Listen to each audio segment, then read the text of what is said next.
thousands of years, people have come around in their villages and their tribes, around their fires, to share in new knowledge, ideas, skills, tools, ideas that have built civilizations, that have brought us to where we are today.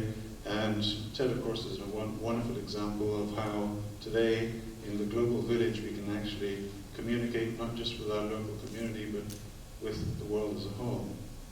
And I'd like to talk to you a little bit about what I call building a legacy, which I think is a concern for all of us, as this is something that we actually begin when we are born to build. And of course, at the end of our lives, this becomes even more of a concern.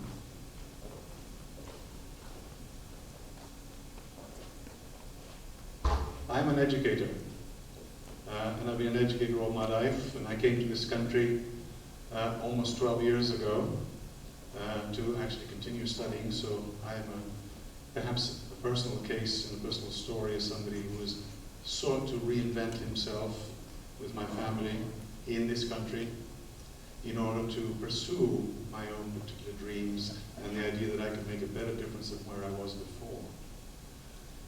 But legacy, just to define it, very simply for purposes of this talk, is everything that has been passed on to us from our families, from our traditions, from past civilizations, good and not so good.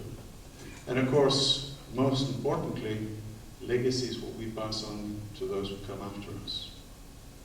And we are at a juncture in our civilization, we are at a crossroads at this time, when we have some serious challenges to think about, to consider. They're actually mobilizing the global community towards solving problems that are very real, quite immediate in some cases. And in my work in leadership, development, and sustainability, there are things that are part of that conversation that have obliged us to take a much bigger perspective on who we are and where we are as individuals and as a species. And some of these concerns, of course, have to do with obliging global institutions which are no longer working for us to rethink themselves. For example, the United Nations having to ramp up its 8 Millennium Development Goals into 17 last year, and to bring 192 countries together in order to come to some sort of agreement on what we're going to be doing about climate change. All issues that cannot be solved by individuals, by nations alone, that will require a global conversation and action. But what does that have to do with us today here as individuals? Well, everything we see, everything we understand to be happening within the human experience appears to come from one place that we don't seem to be very often too willing to consider. And you might think what that might be. And think about it for yourself. Big question here. Why have we reached the place we are today? And what's the origin of that place? And what can we do about it, of course?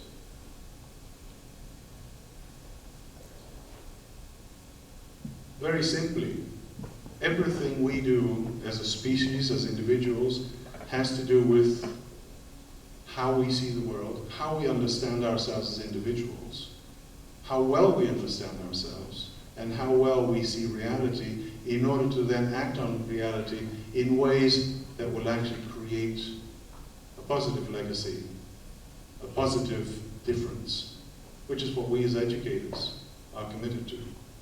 But as an educator, I also realize that I cannot teach if I cannot learn. So one of the things that I've realized in my own life is that unless I continue learning even into this advanced age, I won't have very much to share with anybody that is of value. And unless I approach that with some humility, I will not be able to share with others what I have learned and to learn from others. And there are a number of keys to this. And education is one of those systems that unfortunately is not serving us well. How many of you here are actually students at FAU? Oh, I'll get to that in a minute. Because if you look at government, at economics, if you look at security, if you look at healthcare as well as education, most of these systems no longer are responding to what we really want out of life. And this is a concern, because all of these institutions and systems are things that we have created ourselves. They are a manifestation of who we are, and yet they don't seem to be very satisfactory. So, what is the key to human consciousness? Well, there are at least two stages, or in a continuum. We can actually be well connected to who we truly are and understand who we are, or we can be very disconnected. And who helps us to connect to our own understanding of who we are, our own perception, our own consciousness? Hopefully, the medium in which we work, in the environment where we grow up. But this is not always true. But what happens when we are disconnected? Do you recognize any of these emotions or feelings? How much of this emerges from the life we lead today and what is expected of us? When we're truly connected in the flow, and here we can cite so many different people, like Csikszentmihalyi, or all the positive psychologists, when we are truly connected, things happen entirely differently.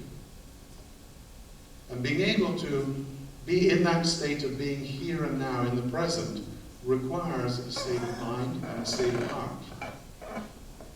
We understand now from research into the heart and how it operates, and into the studies of the brain, that these two particular organs actually work together.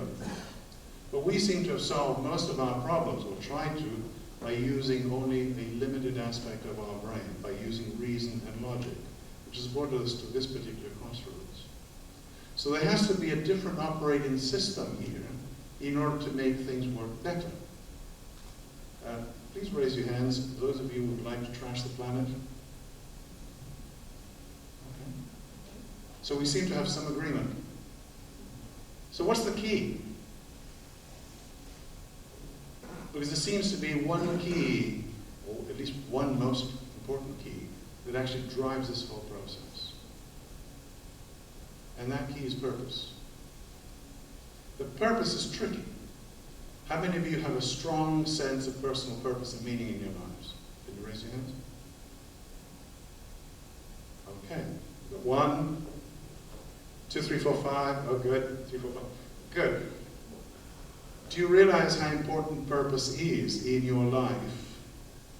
And how important it is that you can actually motivate yourself to actually live your life? But what happens in our systems and in our society is curious. And what I'm going to show you here is what I call the journey of evolutionary wisdom. And we seem to have at least two options with regard to purpose. The first one is when we are driven by an external purpose, by someone who tells us what our purpose should be, whether it's our parents, our colleagues, our friends, our society, our banks, our government, our government officials. And this I call the regressive cycle. And if you're not aware of a personal purpose, if you're just wandering around, wondering what to do, what you're going to do with your life, how are you going to make a difference, and how are you going to build a legacy, then you are susceptible to someone else coming along saying, well, you should be doing this. This is what will actually help you get where you need to go. But of course, when people do that, things happen. You tend to resist when you feel it doesn't connect to you. But eventually, if you've got nothing to offer in return, you have to accept. Because if you don't have a personal purpose, you will be obliged at some point to follow someone else's. This is what I call the cycle of compliance. And many of us, I am, for example, on the accreditation committee of the College of Education, where most of the work we do is about compliance and accountability to external systems. And the Department of Education in the state of Florida requires us to do many things at FAU, at this university, in order to ensure that we can continue functioning, that do not always connect to what is most important for us, which is our core business, which is our students. And that's an interesting conundrum.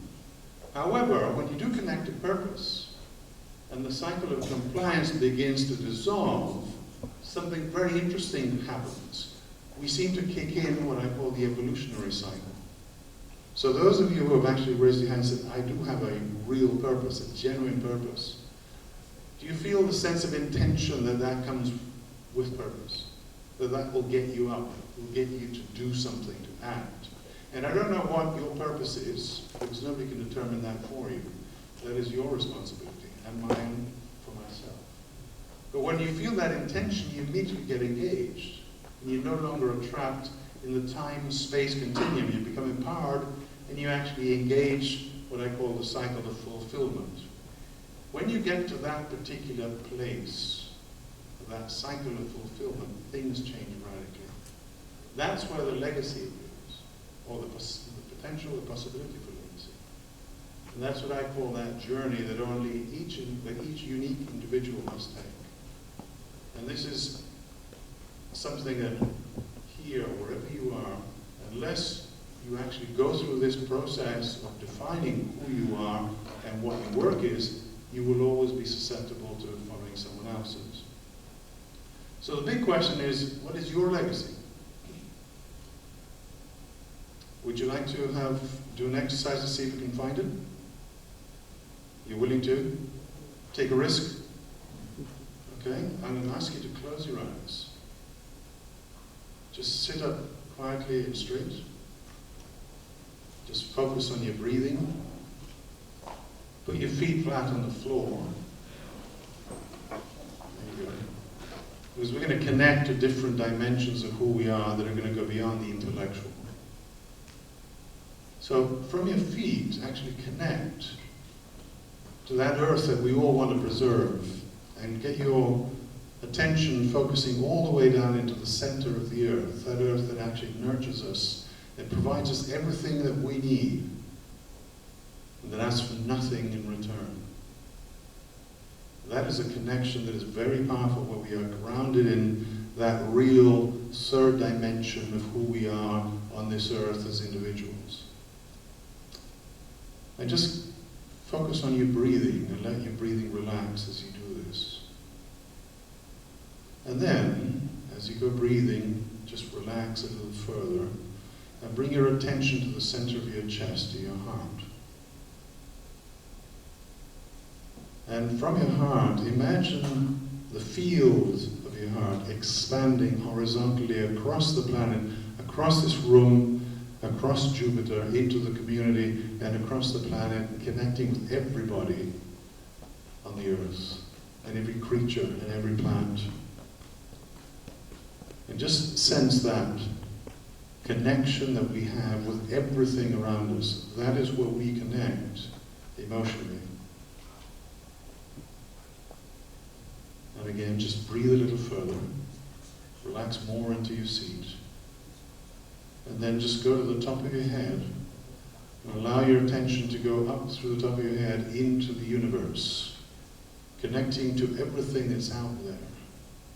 That field of intelligence, that field of amazing resonance that is actually holding us on this little blue ball in space. And even maybe consider that we're being observed by civilizations elsewhere, wondering what we're doing down here, and how we're faring, and how they can help. And as you engage in those three dimensions, now imagine yourself very quickly go to the end of your life. Imagine yourself in those last moments of your life, gathered around you are the people who love you, and they're talking about you. What are they saying? What would you like them to say? That's your legacy. The good thing about this particular visualization is that you can do something about it. So just think of 1, 2, or 3 things that you would like people to remember you for. That this is what you accomplished. That this is how you influenced and affected people's lives. This is what you're leaving for your children, your grandchildren, your community, your company, your university, your school. And come back to where you're sitting now and give yourself a piece of or 2 of advice. What would you do going forward right now, after today, to actually make that legacy happen? And if you do this exercise every day, in the morning, give yourself a little time to breathe, to connect to your heart, and allow the heart to de-stress, to relax, and to be who you truly want to be, then you will be living a much fuller life. I can guarantee it.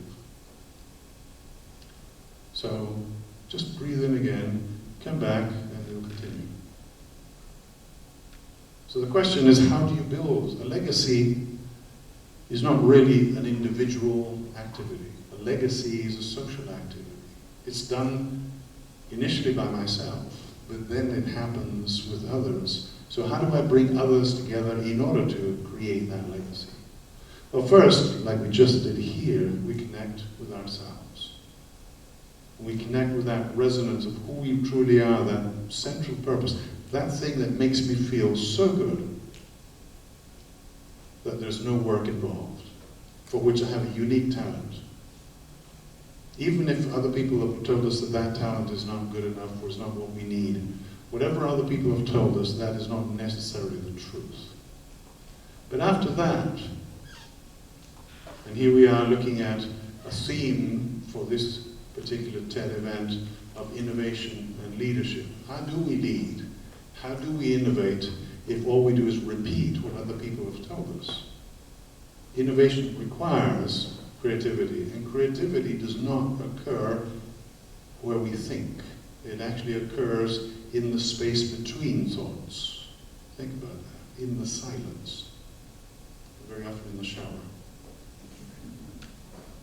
These networks that we create, self-organization, there's a new vision of leadership today about the end of top-down leadership, even though if in the United States today, top-down leadership seems to be taking on a great deal of popularity.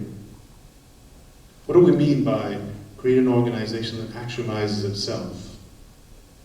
Actualization is actually allowing an organization to speak through us, not us imposing order and control, but actually seeing what is needed and building something to support that particular need or interest. If we know what that need is, we can prototype. Then we can scale up. We can build new solutions, new products that don't harm the planet, that don't do damage, that do protect the Arctic Pole and the Antarctic, that do protect our species and do protect ourselves, and that do protect those who are less fortunate than we are. We do have a problem with our egos, though. They do tend to get in the way. One of the greatest exercises we can do when we create something is to know how to let it go and to begin again. Because the field is unlimited potential. So don't think that you have to be stuck with one purpose all your life. Your legacy will be built regardless of how many times you engage in new ideas and new solutions. I know for a fact, because that's been my life, I came here, as I said a few years ago, I got my PhD at the age of 55. So I guess I'm stuck with being a lifelong learner whether I like it or not. So how do you get from purpose to legacy? Well, there's one thing that we know about brain research is that if we think positive thoughts continuously and don't allow the nagging self-doubt to get in the way, electrochemical things happen in our brain that actually suck out the energy from the negativity and transfer it to the positive thoughts. And this is now brain research. This is no longer just people, freaks like myself, speaking on a stage. So you can check that out. But there is one truth that you might like to take away, and that is each of us, we have everything we need to make whatever we want happen. Think about that. We have everything we need to make whatever we want happen, no matter what doubts we may have about ourselves. And that's just an affirmation. We don't need to occupy Wall Street. We don't need the Arab Spring. All we need to occupy is our own heart. If we can do that, everything else, I can guarantee you, will happen. Thank you very much.